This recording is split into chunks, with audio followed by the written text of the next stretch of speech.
मित्रांनो, तुमचं पुन्हा एकदा GB स्टोरी टेलर या यूट्यूब चॅनलवर स्वागत आहे. आजच्या आपल्या गोष्टीचं नाव आहे मला माफ करा, भाग दुसरा. लेखक समीर गडेकर. पण गोष्ट सुरू करण्याआधी जर कोणी या कथेचा या अगोदरचा भाग पाहिला नसेल तर तो भाग पाहूनच हा भाग पाहण्यास सुरुवात करावी, ही विनंती. चला तर मग अजिबात वेळ न घालवता गोष्टीला सुरुवात करूया.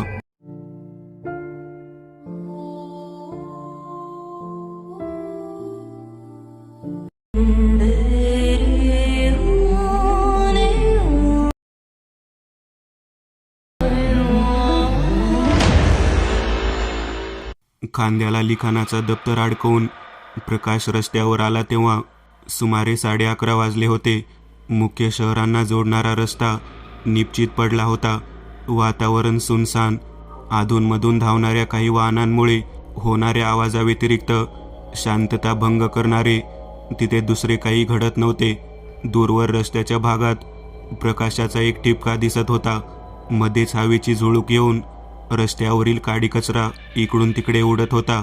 रात्रीच्या या प्रकाराची आता सवय करून घेणे प्रकाशला भाग होते. पावले चालायला लागली तेव्हा चपलांचा आवाज, खांद्याला अडकवलेल्या दप्तरातील वही पेन, कमरेवर वारंवार आढळून होणारा आवाज त्यात भर घालत होता. मनगटाला असलेली लोखंडी घड्याळ वारंवार खाली वर होत होती. चालता चालता त्याने घट्ट करून घेतली. आकाश निरभ्र होतं. चांदण्यांनी गर्दी केली. चंद्र टक लावून प्रकाशची हालचाल निहाळत होता. आकाशाकडे बघत चालणाऱ्या प्रकाशला चंद्र चांदण्याचा पसारा आपल्या सोबत घेऊन चाललोय असा भास होत. मध्येच एखाद्या भागात गप्पा मारत असलेले 4-2 लोक त्याच्याकडे गप्पा थांबवून एखादा चोर असल्याप्रमाणे बघत होते आणि पुन्हा गप्पांमध्ये रंगून जात होते. दुरून येणाऱ्या वाहनांच्या दिव्यांचा उजेड डोळ्यांवर पडत होता. इतक्यात एक गाडी मागून वेगाने येऊन पुढे निघून गेली आणि पुन्हा भयान शांतता पसरली. प्रकाशने बघितले तेव्हा ती गस्त घालणारी पोलिसांची गाडी होती. त्याच्या मनात शंका निर्माण झाली. कुठे पोलिसांनी विचारपूस केली तर काय सांगावे म्हणून चेहऱ्यावर चिंता उमटली. पण झटकन तो विचार फेकून झपाझप पावले उचलायला लागला. बराच वेळ चालल्यानंतर अखेर तो शहराबाहेर पोहोचला. त्या भागात बरीच झाडी होती. झाडांची पानं चंद्रप्रकाशात चमकत होती. आतमध्ये शिरताच रस्त्याच्या बाजूला झोपलेली 2 कुत्री चाहूल लागून खाडकन जागे होऊन प्रकाशकडे एकटक बघायला लागली. त्यांचे डोळे चमकत होते. पण प्रकाश चालत राहिला. ज्यावेळी कुत्र्यांना पार करून तो पुढे निघाला तेव्हा ते भुंकत भुंकत त्याच्या मागे लागले. प्रकाशची भंभेरी उडाली. त्याने लिखाणाचे दप्तर छातीशी घट्ट धरले आणि तो जवळजवळ धावतच वरती चढायला लागला. भुंकण्याचा वेग वाढत होता पण प्रकाशही जोरात धावत होता. कुत्र्यांनी त्याचा चांगलाच पिच्छा पुरवला पण हळूहळू थांबत त्यांनी प्रकाशचा पाठलाग सोडला. रस्ता टेकडीवर जात होता. त्या घनदाट झाडीतून वरती जाताना त्याला चांगलाच दम लागत होता. तो वरती आला. तिथे बरीचशी सपाट जागा होती. अगदी दूरवर 1-2 बंगले त्या टेकडीवर उभे होते. वारा सुटला. रातकिड्यांच्या आवाजात मध्ये मध्ये पक्ष्यांचे आवाज भर घालत होते. चालत असताना दूरवर एका ठिकाणी घराचे बांधकाम चालू असल्याचे त्याला दिसले. पायाचे बांधकाम होऊन सिमेंटचे पिल्लर उभे होते. बरेच बांधकामाचे साहित्य आजूबाजूला पडले होते. तिथे पोहोचून एका पिल्लरला टेकून तो आरामात बसला. आकाशाकडे बघत त्याने आपला श्वासोच्छ्वास सामान्य केला आणि वही पेन काढून लिखाणाचा पावित्रा घेतला. त्या भयानक वातावरणात कल्पकतेची कवाड उघडून त्याचा पेन सरसर फिरायला लागला. नवा विषय विचार करायला जास्त वेळ लागला नाही. पटापट सुचायचं आणि पटापट लिहिले जायचे. त्याचा प्रयोग यशस्वी झाला होता. लिहिताना त्याला आजूबाजूच्या परिस्थितीचं भान राहिलं नाही. अगदी मंत्रमुग्ध होऊन 4 तास कसे गेले कळले नाही. सकाळी 4 वाजले तेव्हा लेखनवही बंद करून दप्तर खांद्याला अडकवून तो उभा राहिला. एक प्रसन्न, समाधानी, आनंदी मुद्रा. आज काहीतरी वेगळं लिखाण झालं होतं. आजचा अनुभव वेगळा होता. कमालीचा संतुष्ट तो वाटत होता. पायवाट तुडवताना भविष्याचे बेताकद पुढील योजना ठरवत तो केव्हा घरी पोहोचला हे त्याचं त्यालाच कळलं नाही. लिहिलेली कथा त्याने लागलीच प्रकाशकाला पाठवून दिली. प्रकाशकांची सहमती यायला वेळ लागला नाही. प्रकाशनापर्यंतच्या सर्व प्रक्रिया अगदी जलद गतीने पार पडल्या. अगदी झपाटल्याप्रमाणे प्रकाश आता कामाला लागला होता. सर्व यथोचित पार पडले. प्रकाशन होऊन पुस्तक वाचकापर्यंत पोहोचलं आणि त्यानंतर जे घडलं ते अनाकलनीय, अनपेक्षित असंच होतं. परमेश्वर जणू प्रसन्न होऊन प्रकाशवर तो यशाचा वर्षाव करत होता. अपयश नावाचा सैतान कायमचा संपून त्याच्या पुसटशा खानाखुणा शोधणंही कठीण झालं होतं. प्रकाश मात्र नवा मार्ग दाखवून आयुष्याला नवी दिशा देणाऱ्या परमेश्वराचे मनोमन आभार मानत होता. पुस्तक प्रसिद्ध झालं की बघता बघता बेस्टसेलर भयकथा पुस्तकांच्या यादीत त्याने स्थान मिळवलं. अनोळखी वाचकांचे फोन सुरू झाले. नवीन प्रकाशकही उत्सुकता दाखवत होते. प्रकाश आता वेगळ्याच जगात वावरत होता.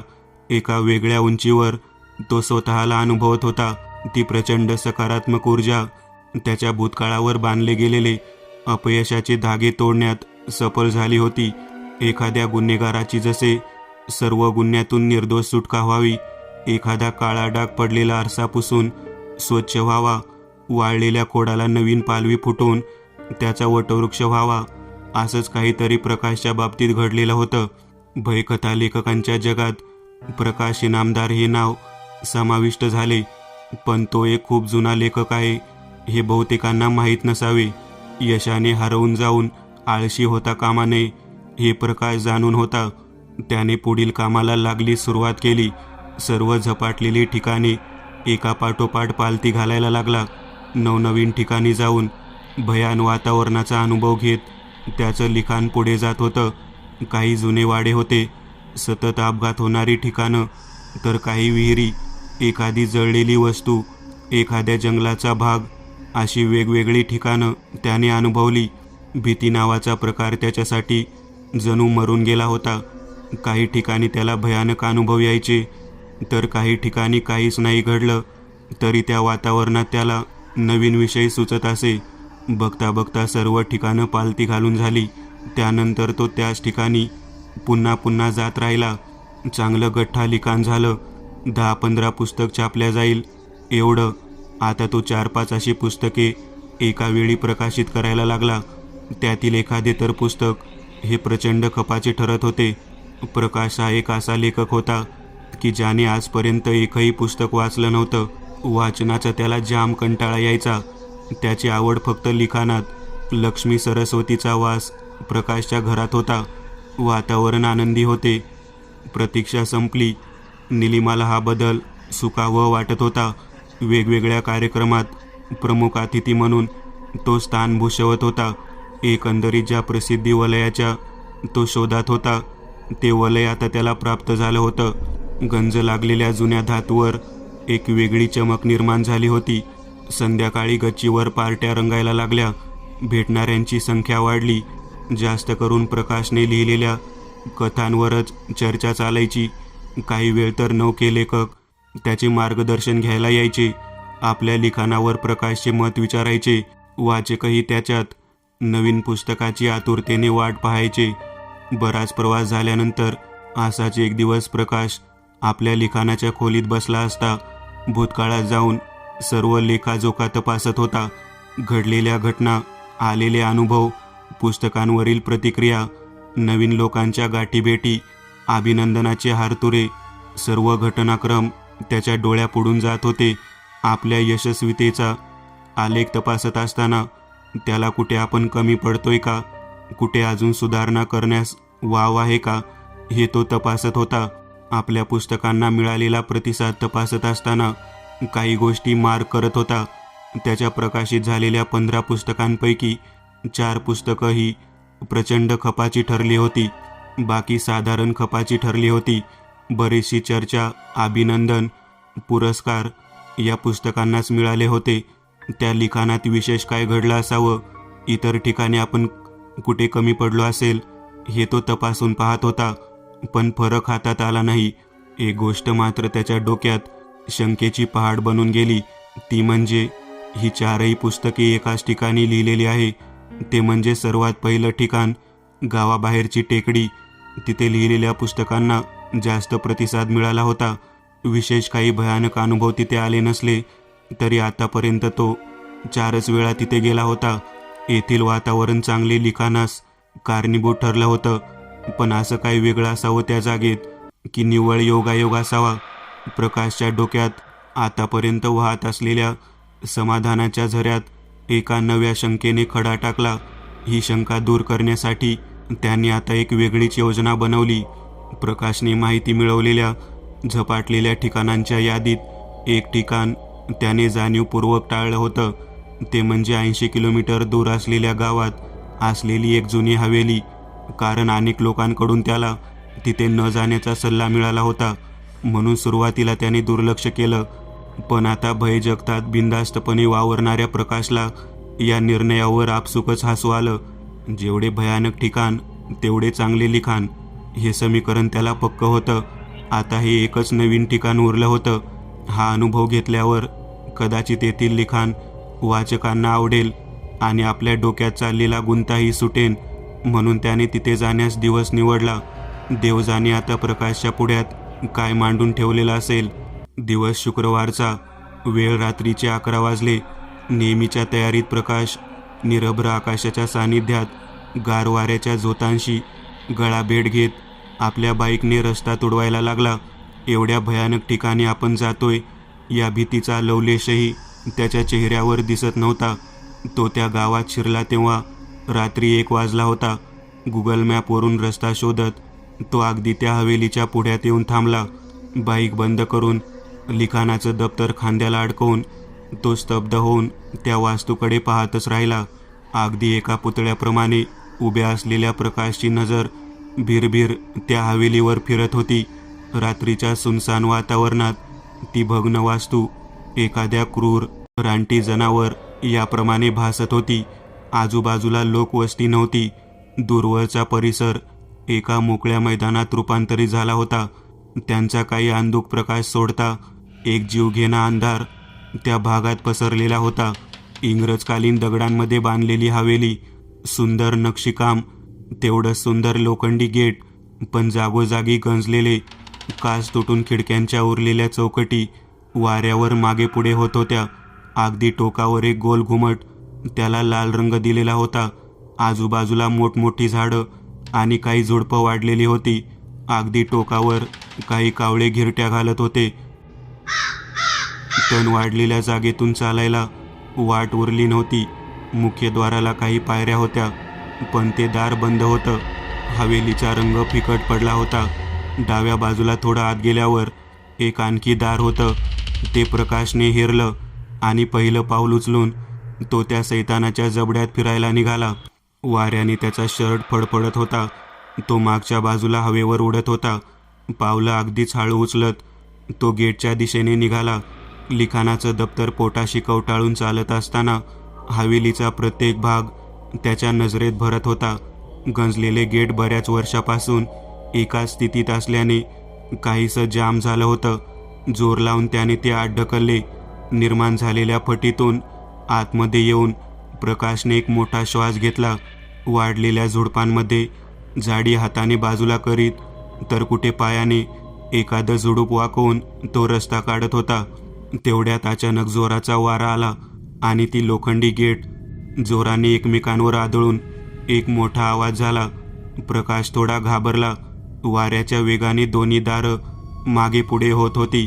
सर्व झाडांची पानं त्या प्रचंड वाऱ्याच्या वेगाने हालायला लागली. स्वतःला सावरत तो पुढे जायला निघणार इतक्यात 2 कावळे येऊन त्याच्या डोक्याभोवती घिरट्या घालायला लागले. काहीशी अभद्र जाणीव होऊन प्रकाशने आतल्या बाजूने असलेल्या दरवाजाकडे झेप घेतली. झाडाझुडपातून वाट काढत तो आतल्या दारातून आत जात असताना अचानक मध्येच थबकला. कारण मागच्या बाजूला असलेल्या झाडावरून कोणीतरी आपल्याकडे बघत आहे याचा त्याला भास झाला. त्याने झटकन वळून बघितले, पण कोणीही नव्हतं. तो दारातून सरळ आतमध्ये शिरला. हवेलीच्या अगदी मधोमध जाऊन बसला. लिखाणाचं दप्तर, पाणी बॉटल जमिनीवर ठेवून त्याने बूट काढून बाजूला ठेवले. आतमध्ये दूरवरून येणारा थोडा अंधुक प्रकाश सोडल्यास एक भयान अंधार पसरला होता. सर्व वस्तू स्पष्ट दिसत नव्हत्या. प्रजर संपूर्ण भागावर फिरत असलेल्या प्रकाशला लिखाणाच्या कामाचा विसरच पडला. आतमध्ये काही खोल्या होत्या. मोठ्या फोटो फ्रेम भिंतीवरती अडकवलेल्या होत्या. काही ठिकाणचा भाग ढासळला असून तिथे मलबा साचला होता. भिंतीच्या काठाकाठाने बरीच धूळ आणि खचलेल्या भागाचे तुकडे पडलेले असल्याने तो मध्यभागी बसला. हवेलीचा मध्यभाग हा वरती भरपूर उंच होता. तिथे अगदी मधोमध एक पुरातन झुंबर अडकवलेले होते. त्याच्याबरोबर खाली प्रकाश बसलेला होता. वेळ बराच झाला म्हणून त्याने लवकर लिखाणाची सुरुवात केली. त्याचा पेन कोऱ्या कागदांवरती फिरायला लागला. काही वेळ जाते न जाते तो अचानक विचलित झाला, कारण डोक्यावरती काहीतरी हालत असल्याचं त्याला जाणवलं. त्याने वरती बघितलं तर वरील झुंबर जागेवरच हालत होतं. दुर्लक्ष करून प्रकाशने लिखाणाला पुन्हा सुरुवात केली. थोडा वेळ गेल्यानंतर पुन्हा तोच प्रकार. त्याने यावेळी वरती बघितलं तेव्हा ते झुंबर थोडं खाली आल्यासारखं वाटत होतं. तो थोडा दचकला. कदाचित आपल्या बघण्यात चूक झाली असेल. झुंबर कसे काय खाली येईल? त्याच्या मनाची घालमेल झाली. असू दे, झुंबर उंच असल्याचा भास झाला असेल आपल्याला, कसं तरी तो मनाला समजावत होता. अखेर त्या भयानक काळोखात अगदी मध्यभागी टॉर्चच्या प्रकाशात त्याने लिखाणाला पुन्हा सुरुवात केली. त्या भयान शांततेत अधूनमधून हवेलीच्या कोंट्यात बसलेल्या कबुतरांच्या फडफडण्याच्या आवाजाव्यतिरिक्त कुठलाही आवाज होत नव्हता. एक दोन ठिकाणी उलटी लटकलेली वटवाघळं जणू आपल्या जगात शिरलेल्या या नवीन प्राण्याचं निरीक्षण करत होते. तर भिंतीवरील मोठमोठ्या तैलचित्रांमधील लोक डोळे फाडून त्याच्याकडे बघत होते. लिखाण करताना एक वेगळाच भीतियुक्त भाव त्याच्या मनात निर्माण झाला. तो मध्येच लिखाण थांबून त्या फोटो फ्रेमकडे बघत होता, एखाद्या अपराध्याप्रमाणे. काही वेळ शांततेत गेला आणि टॉर्च ठेवलेल्या भागात जिथे थोडा प्रकाश निर्माण झाला होता त्याला एक सावली हलताना दिसली आणि अचानक हातातील पेन खाली पडून तो मागे सरकला. त्या प्रकाशात सावली एका बाजूने दुसऱ्या बाजूला जात होती, म्हणजेच डोक्यावर काहीतरी हालत होतं. तो घाबरला. त्याने वर बघितले तेव्हा झुंबर या व्यतिरिक्त काहीच नव्हते आणि तेही आता स्तब्ध होते. थोडा भेदरलेला प्रकाश पुन्हा लिहायचा प्रयत्नात लागला, पण आता त्याला काही सुचेनासं झालं होतं, कारण त्याच्या डोक्यातली काही जागा भीतीने व्यापली होती. तरी काही ओळी त्याने लिहिल्या आणि अचानक लिखाण वहीवर रक्ताचे थेंब टपकायला लागले. हृदयाचा थरकाप उडाला. तो जागेवरच मागे सरकला. धडधडत्या छातीने त्याने मोठ्या हिमतीने वरती बघितले तेव्हा ते झुंबर आता बरंच खाली आलं होतं, अगदी डोक्याच्या 3-4 फूटवरती. पण व्यवस्थित पाहिल्यास झुंबर नसून एक लांब सडक दोरीवर एक गोळा अडकवलेला वाटत होता आणि तो एका बाजूकडून दुसऱ्या बाजूकडे मंद गतीने हालत होता. अंधारात काही स्पष्ट दिसत नव्हते, म्हणून थरथरत्या हाताने प्रकाशने टॉर्च उचलून वरच्या दिशेने फिरला. तेव्हा तो भीतीने मागे फेकला गेला. सर्वांगाला घाम फुटला. थरथरत्या शरीरासह दातांवर आपटायला लागले. लांब सडक वेणीवर एका महिलेचे कापलेले शीर मध्यभागी हालत होते. त्या मानेतून खाली रक्त टपकत होते. दातखिळी बसलेला प्रकाश या भयानक प्रकाराला घाबरून उठायला जाणार तेवढ्यात त्या महिलेचे शीर थोडं वरती झालं आणि त्याचे डोळे उघडले आणि प्रकाशकडे पाहून खदाखदा हसायला लागले. या भयानक प्रकाराने प्रकाशच्या पायाखालून जमीन सरकली. सर्वांगाला घाम फुटला. तो ताडकन उठून बाहेर पळाला. तो धावत गेटकडे निघाला तेव्हा समोरचं दृश्य पाहून तो जागीच थबकला. गेटवरती शिर नसलेल्या महिलेचे धड एक पाय वरती आणि एक पाय खाली सोडून आरामात बसले होते. त्याच्या अंगाचं पाणी पाणी झालं. इकडे आड तिकडे विहीर अशी परिस्थिती निर्माण झाली होती. प्रकाश तो भयानक प्रकार पाहून पुन्हा आतमध्ये पळाला. उसासे टाकत तो एका कोंट्यात जाऊन बसला. हवेलीच्या मध्यभागी आता झुंबर दिसत होते. धापा टाकत कसाबसा अंग चोरून बसलेला प्रकाश जोरजोराने श्वासोच्छ्वास टाकत होता. अंगातून घाम नितळत होता. कपडे ओलेचिंब झाले होते. छताकडे पुन्हा बघायची त्याची हिंमत होत नव्हती. त्याची नजर आपल्या साहित्याकडे गेली. टॉर्च, लिखाणवही, बूट, पाणी बॉटल जमिनीवर पडलेले होते आणि पुन्हा त्या टॉर्चच्या प्रकाशित भागात एक सावली हालायला लागली. अचानक ढगांचा मोठा गडगडाट सुरू झाला. आकाशात वीज चमकली आणि जोरात पावसाला सुरुवात झाली. थोड्या वेळासाठी प्रकाशने घट्ट डोळे मिटले. काही वेळाने हळूहळू डोळे उघडत त्याने वरती बघितले तेव्हा पुन्हा गळा कापलेले महिलेचे शिर त्याच्याकडे बघून खदाखदा हसत होते. घामाजोकळ झालेला प्रकाश थरथरत समोरचा प्रकार पाहत होता.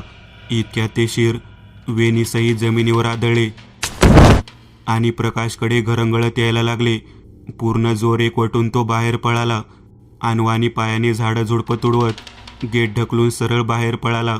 तो बाहेर पडला तेव्हा एक गडगडाटी हास्याचा आवाज त्याने ऐकला. गेटवरून कोणीतरी खाली उडी मारल्याचे जाणवले. त्या मुसळधार पावसात रस्त्यावरून प्रकाश धावत होता. हृदय फुटून बाहेर येईल असं वाटत होतं आणि अचानक कोणीतरी मागून त्याचा शर्ट ओढून धरला आणि तो मागे खेचला जाऊ लागला. पावले मागे पडायला लागली आणि आता तर तो पूर्ण आडवा होऊन रस्त्यावर मागे खेचला जात होता. मागे कोण आहे हे त्याला बघता येत नव्हते. अंगातील त्राण संपलं होतं. पाय लुळे पडले. श्वास फुलला. सपेशल शरणागती पत्करलेल्या प्रकाशच्या डोळ्यांपुढे अंधार दाटायला लागला. भोवळ येऊन शरीराची हालचाल मंदावली होती. ते धूळ एखाद्या प्रेताप्रमाणे ओढत त्या हवेलीच्या गेटवर आणून ती आकृती शांत झाली. सकाळ झाली तेव्हा सूर्यप्रकाश तोंडावर पडून प्रकाश शुद्धीवर आला. उठून बसला. आजूबाजूला बघायला लागला. परिसर शांत दिसत होता. खिशात गाडीची चावी शाबूत होती. लिखाण साहित्य तिथे सोडून तो गाडी घेऊन लगेच गावाच्या दिशेने निघाला. तो घरी आला तेव्हा निलिमा आतमध्ये होती. त्यामुळे पायात बूट नसल्याचे तिला लक्षात आले नाही. निलिमा बाहेर आली तेव्हा तिच्या चेहऱ्यावर चिंता स्पष्ट दिसत होती. एक छोटासा अपघात झाला असे सांगून प्रकाशने कशीबशी वेळ मारून नेली. लिखाण साहित्य चिखलात भरल्याने ते फेकून द्यावं लागले. बूट फाटल्याने तेही आपण फेकून दिले अशी खोटी थाप त्याने मारली. निलिमाला संशय येत होता पण नवऱ्याची परिस्थिती पाहून तिने विषय जास्त ताणला नाही. निवांत वेळ मिळाल्यावर बोलू असं ठरवून ती प्रकाशच्या शुश्रूषेला लागली. त्या दिवशी प्रकाश दिवसभर बसून होता. प्रकरण अंगावर ओढवलं होतं. नसता छंद जीवावर बेतला होता. पण करणार काय? शेवटी लिखाण हे सर्वस्व होतं आणि परिणामकारक लिखाणासाठी जोखीम पत्करावी लागणार होतीच की सोडून द्यावा हा प्रकार. म्हणून एक मन सांगत होतं परिस्थिती हाताबाहेर गेली तर सगळेच गमावून बसावे लागेल. तो एका भांबावलेल्या मनस्थितीत सापडला. पार गोंधळून गेला होता. काय करावं काय करू नये याचा निर्णय होत नव्हता. हाती घेतलेले काम सोडणे त्याच्यासाठी शक्य नव्हते कारण आयुष्याला कंटाळलेल्या प्रकाशसाठी जिवंत राहण्याचा हाच एक मार्ग त्याच्याकडे उरलेला होता. शेवटी विचारांचा गुंता सोडवण्यास एक गोष्ट कारणीभूत ठरली. ती म्हणजे टेकडीवर केलेल्या लिखाणाला मिळत असलेले यश. आणि कालचा अनुभव बघता कदाचित हा दैवाचा इशारा असेल तर उगाच धोका पत्करण्यापेक्षा ही जागा तुला लाभदायी आहे असं तर कदाचित नियतीला सुचवायचं नसेल ना. इकडे तिकडे भटकू नको. पण फक्त आता एकच गोष्ट बाकी होती. त्या दिवशी रात्री घडलेल्या प्रसंगाला धरून त्याने नवीन कादंबरी लिहिली. तिच्या यशावरती आता सगळा अंतिम निर्णय अवलंबून होता. काही दिवस गेले आणि एवढ्या भयानक कादंबरीलाही एक साधारण प्रतिसाद मिळाला आणि प्रकाशचा निर्णय पक्का झाला. तो नाराज झाला. मात्र त्यांचा गुंता सुटण्यास मदत झाली. आता फक्त गावाबाहेरच्या टेकडीवर जाऊन कथा लिहायच्या आणि पुढे जायचं. नियतीचा आदेश अंतिम म्हणून भटकत जीव घेणे, प्रसंगांना तोंड देणे सोडून द्यायचं हा निर्धार त्याने केला. अशाच एका सकाळी साखर झोपेतून उठून प्रकाशने वर्तमानपत्र वाचायला हाती घेतले आणि त्यात छापून आलेली बातमी वाचून आता त्याचे डोळे पांढरे फटक पडले. तो जे काही वाचत होता यावर त्याचा विश्वास तर बसतच नव्हता. पण त्याच्या पायाखालून जमीन सरकली होती. पुतळ्याप्रमाणे तो त्या बातमीकडे पाहत होता. जणू आपलं मरणच तो त्या वर्तमानपत्रावर वाचत होता. वर्तमानपत्रातील बातमी वाचून प्रकाश सुन्न झाला. पायाखालची जमीन सरकली होती. एखाद्या उंच कड्यावरून कोसळत असल्यासारखं त्याला वाटत होतं.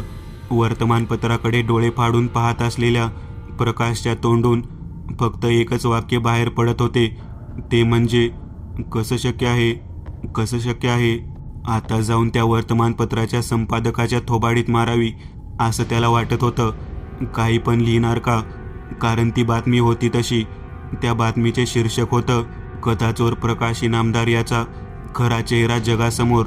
संपादकाला फोन लावून शिव्या घालाव्यात, कोर्टात केस दाखल करावी की सरळ जाऊन कॉलर पकडावी, अशा नानाविध विचारांनी त्याच्या डोक्यावर हल्ला चढवला. परंतु जेव्हा त्याने ती बातमी विस्तृत वाचली, त्याचं सर्वांग ढिलं पडून एखाद्या अपराध्याप्रमाणे उदास भाव त्याच्या चेहऱ्यावर निर्माण झाला. तो भिंतीला पाठ टेकून शून्य ठरवला. तो मथळा होता.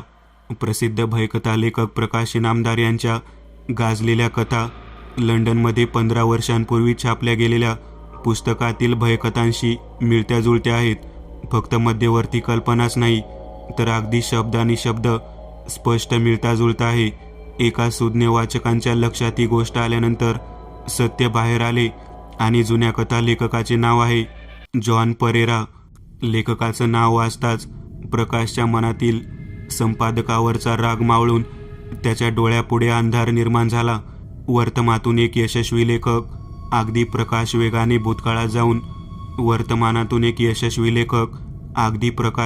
भूतकाळात जाऊन पोहोचला. सगळ्या घटना त्याच्या डोळ्यापुढे नाचायला लागल्या. त्याच्या डोक्याभोवती पिंगा घालून फेर धरून नाचायला लागल्या. पोलिसांच्या जाळ्यात अडकलेल्या गुन्हेगारासारखी परिस्थिती होऊनही आपण चोर नाही, हे मात्र त्याला ठाम होतं. जॉन परेरा, भयकथा जगातील सर्वात जास्त गाजलेलं नाव. अगदी लेखकाचं नाव वाचूनच लाखो पुस्तकं विकली जावीत एवढे मोठे ते नाव. हे नाव माहीत नसलेला एखादा भयकथा वाचक मिळाला तर ते जगातील 8वे आश्चर्य ठरावं.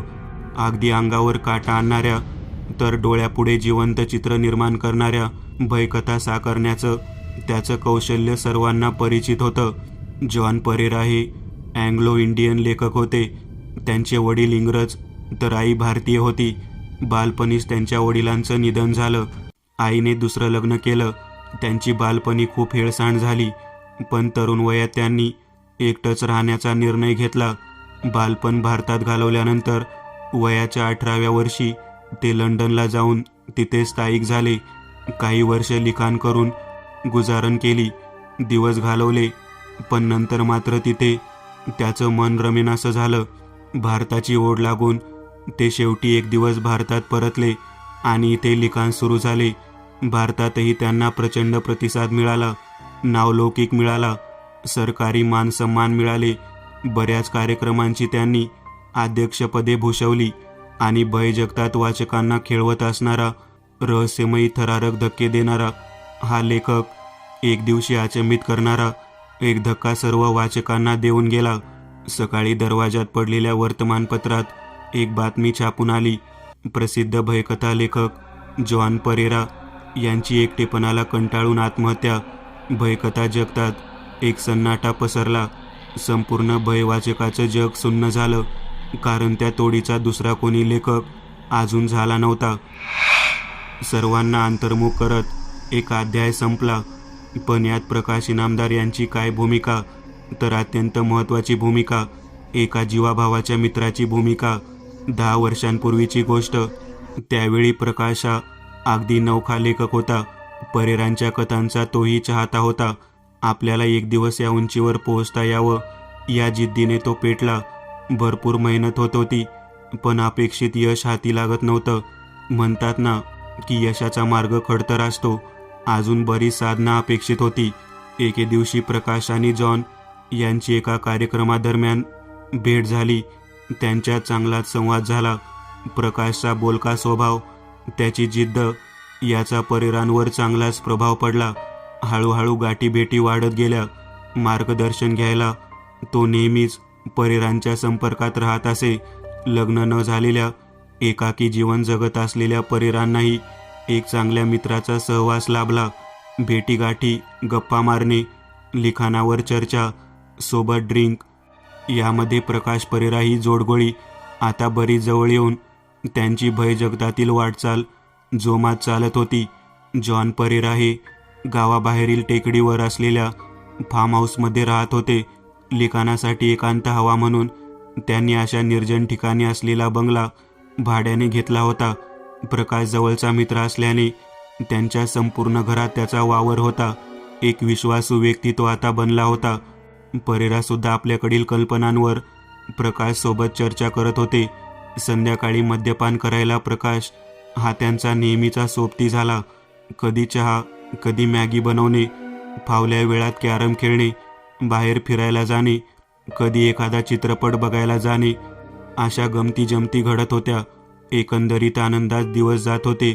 अशाच एका रम्य संध्याकाळी जॉन परेरा आपल्या गच्चीवर झाडांच्या थंड वाऱ्याचा आनंद घेत टेबल मांडून बसले होते. प्रकाश येण्याची वेळ झाली होती. ते वाट पाहतच होते. तेवढ्यात बंगल्याच्या लोखंडी गेटचा आवाज झाला. त्यांनी प्रकाश आल्याचे बघितले आणि त्याच्या चेहऱ्यावर एक समाधान झळकले. थंडीचे दिवस असल्याने स्वेटर घालून आलेल्या प्रकाशने त्यांच्या आवडीची रम आज आणली होती. तो गच्चीवर आला आणि "so Bradman, here is your gift. Let's enjoy this beautiful evening" म्हणत वेताच्या खुर्चीवर बसला आणि दोघेही मनमोकळेपणाने हसले. पेगवर पेग रिचवले जात होते. आपापले अनुभव सामायिक करत, तर लिहिलेल्या कथेतील पात्रांवर विनोद करत, हसत खेळत गप्पा रंगल्या होत्या. आपल्या भविष्याचे बेताकत प्रकाश काही गोष्टी मांडत होता, तर जॉन आपल्या भूतकाळातील घटनांवरून काही सल्ले प्रकाशला देत होते. गप्पांना रंग चढत असतानाच अचानक त्यांचा श्वास जड झाला. सर्वांगाला घाम फुटला, तोंडातून फेस यायला लागला आणि तोल जाऊन ते खाली पडले. शरीराची हालचाल वाढली. ते अंग घासायला लागले. प्रकाश मात्र अगदी शांतपणे होणारी तडफड पाहत होता. जीवाभावाचा मित्र असलेल्या प्रकाश परेरांवर जळत होता, कारण कितीही कष्ट करून त्याच्या लिखाणाला यश येत नव्हतं. सोबत कार्यक्रमाला गेलेल्या प्रकाशकडे परेरांच्या स्वागताचे हारेतुरे, मानचिन्ह आणि भेटवस्तू पकडण्याचं काम येत होतं. एक टोमणा तर त्याला कित्येक लोकांकडून ऐकावा लागून तो त्याच्यासाठी जीवघेणा ठरला होता. जॉन परेरांसारख्या लेखकासोबत राहूनही तुझे लिखाण काहीच प्रभावी वाटत नाही रे. काही शिक ना त्यांच्याकडून. अखेर त्रस्त झालेल्या प्रकाशने यातून मार्ग काढायचे ठरवले. योजलेल्या कटातून 2 फायदे मिळणार होते. एकाचा अस्त तर दुसऱ्याचा उदय, अशी परिस्थिती निर्माण होणार होती. परेरांना मार्गातून संपवले तर एक मोठाच प्रतिस्पर्धी संपणार होता. तसेच त्यांच्याकडे असलेले अप्रकाशित लिखाण चोरून ते आपल्या नावावर खपवता येणार होतं. एक वेळा प्रसिद्धी मिळाली की नंतर नुसत्या नावानेच आपली पुस्तके विकल्या जाणार. या हेतूने प्रकाशने डाव रचला आणि त्या रम्य संध्याकाळी प्रकाशची पावले परेरा हाऊसवर जायला निघाली. तेव्हा एक क्रूर राक्षस बंगल्याच्या वाटेवर मार्गक्रमण करत होता. त्याने सर्व तयारी केली होती. बेत व्यवस्थित आखला होता आणि आपल्या या धाडसी कृत्याला अंतिम स्वरूप देण्याच्या हेतूने त्याने बंगल्यात प्रवेश केला. गच्चीवर मैफल जमली तेव्हा मध्येच प्रकाश आतमध्ये गेला, कारण परेरा पाणी घालून मद्यपान करत होते, तर प्रकाश कोरीचा दारू पित होता. तो आत गेला तेव्हा त्याने लपवून आणलेलं विषारी द्रव्य पाण्यात मिसळून ती बॉटल सोबत घेतली आणि तो गच्चीकडे जायला निघाला. तेव्हा आधी तो संगणकाच्या खोलीत गेला. संगणक चालू होतं. परेरा दिवसभर ते संगणक चालू ठेवायचे. रात्री झोपताना ते बंद करायचे, कारण कामच तेवढे होते. ते पूर्णवेळ लेखक होते ना, आणि संगणकावर त्यांचं जीमेल अकाउंट हे सतत उघडच असायचं. प्रकाशने या अकाउंटवरून पोलीस स्टेशनला आपण एकटेपणाला कंटाळून आत्महत्या करत आहोत असा मेल टाकला आणि तो गच्चीवर येऊन त्याने पाणी बॉटल परेरांच्या पुढ्यात ठेवली. परेरा पाणी घालत होते आणि काही वेळातच विषारी द्रव्यांचा परिणाम होऊन ते तडफडायला लागले. जमिनीवरती तडफडत त्यांचा मृत्यू झाला आणि प्रकाशने मात्र अगदी वेगाने पुढचे सर्व कार्य पार पाडले. त्याने आधी सर्व भांडी, वस्तू यावरचे हाताचे ठसे मिटवले. टेबलावर फक्त एकच ग्लास अशा पद्धतीने मांडून ठेवला की जणू ते एकटेच मद्यपान करत होते आणि दुसरा ग्लास व्यवस्थितरित्या आतमध्ये नेऊन ठेवला. सर्व करत असताना त्याची नजर सतत रस्त्यावरती जात होती. तो अधूनमधून थोडासा घाबरतही होता.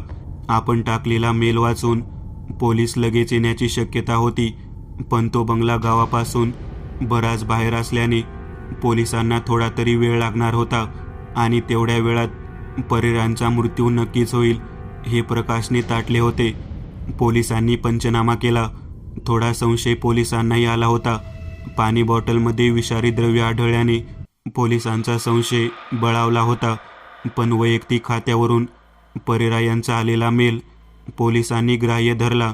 त्यांच्या पाठीशी कोणीही नसल्याने ती केस जास्त चालली नाही आणि अखेर पोलिसांनी ती आत्महत्या घोषित केली.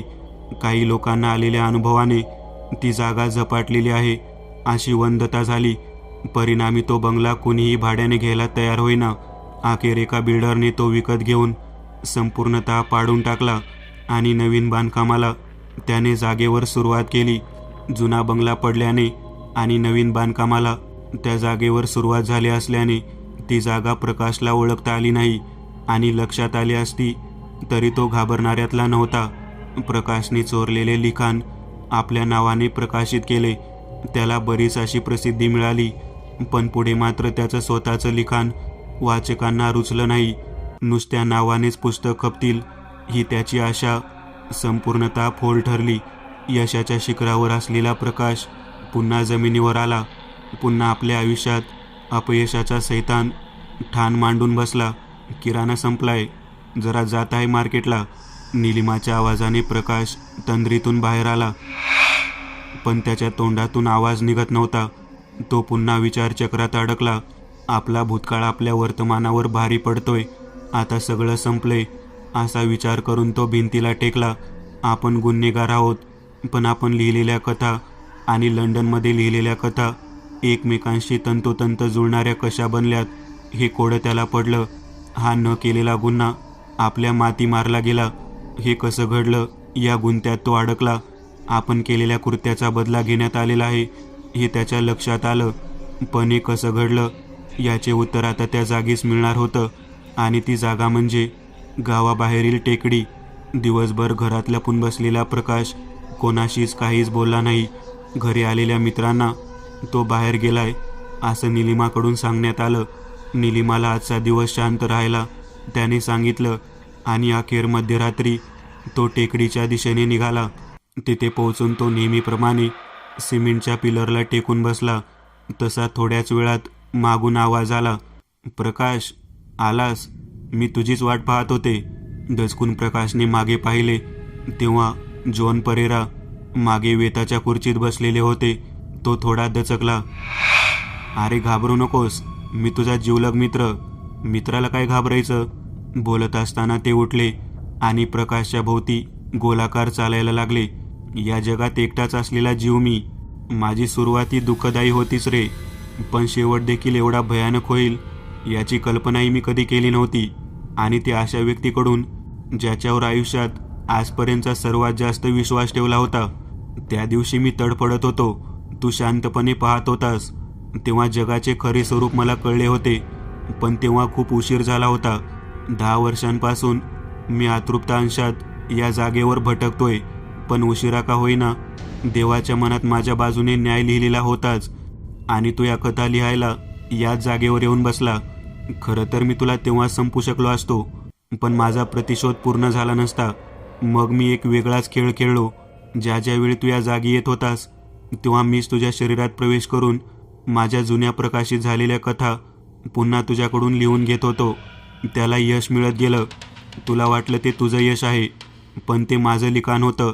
प्रकाश, एक ना एक दिवस हे लिखाण कॉपीड आहे हे कुणाच्या ना कुणाच्या लक्षात येईल. हा माझा कयास खरा ठरला आणि आज तू पुरता बदनाम झाला. सर्व काही गमावलं प्रकाश तू, खूप काही मिळवण्याच्या नादात. मी तर तुला आताही मारू शकतो, पण बदनामीच्या वेदनेत तळपताना मला तुला बघायचंय.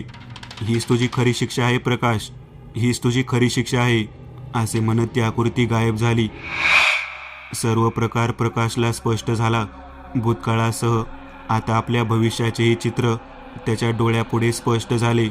जीवनाची वाट आता चालण्यायोग्य राहिली नाही.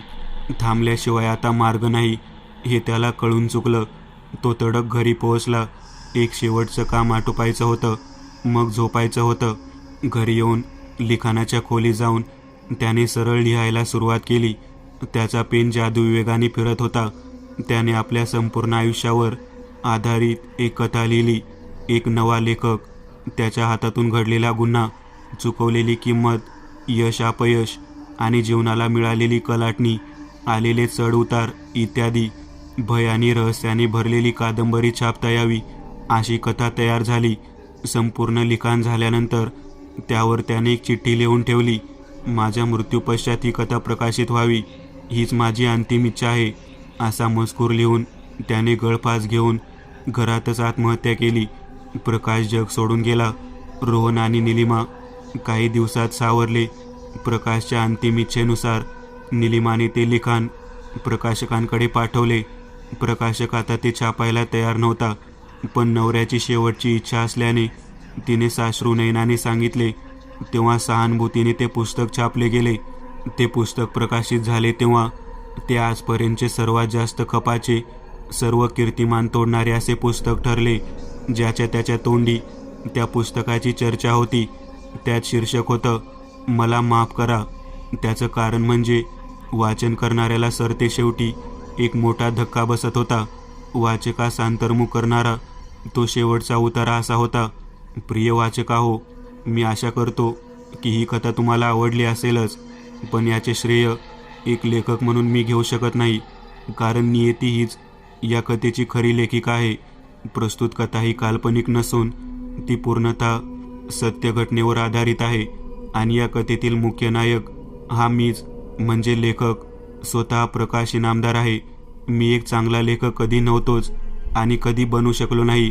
प्रसिद्धीच्या हव्यासापायी मी गैरमार्ग पत्करला. त्याची शिक्षा म्हणून आज या पुस्तकाचे यश बघण्यासाठी मी या जगात नाही. जर हे पुस्तक प्रसिद्ध झालं तरी आज माझ्या वाटेला बदनामीच येईल. जेवढा जास्त या पुस्तकाचा प्रसार होईल तेवढा तो माझ्यावर लागलेला बदनामीचा डाग मोठा होत जाईल. पुस्तक प्रसिद्धीने लोकांचे नाव होते, पण मी बदनाम होत जाईल. केवढा हा नियतीचा खेळ.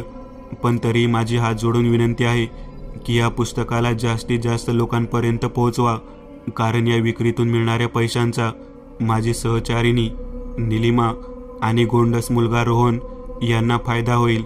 मी आता सर्व वाचकांना शेवटचा निरोप घेतो आणि जाता जाता फक्त मी एवढंच सांगेन, मला माफ करा, मला माफ करा. मी एक नवीन चॅनल ओपन करत आहे. त्यावर तुम्हाला ॲनिमेटेड हॉरर स्टोरीज पाहायला मिळतील. त्या चॅनलची लिंक या व्हिडिओच्या डिस्क्रिप्शनमध्ये दिलेली आहे. चॅनलला सबस्क्राईब करायला विसरू नका. मित्रांनो, आज पुरतं एवढंच. तुम्हाला जर काही गोष्ट आवडली असेल तर नक्की लाईक करा. तुमच्यापैकी बरेचसे जण व्हिडिओ लाईक न करताच पळून जातात, पण हा जर व्हिडिओ तुम्ही लाईक केला तर मला जरा बरं वाटेल आणि असेच भारी भारी व्हिडिओ बनवायची माझ्यात एनर्जी येईल. त्यामुळे नक्की लाईक करा आणि अजूनही कोणी या चॅनलला सबस्क्राईब केलेलं नसाल तर लगेच सबस्क्राईब करून टाका आणि बाजूची घंटी ती मात्र दाबायला विसरू नका. देवाची घंटी आहे ती. चला तर मग पुन्हा भेटूया अशीच एक आगळी वेगळी गोष्ट घेऊन पुढच्या भागात.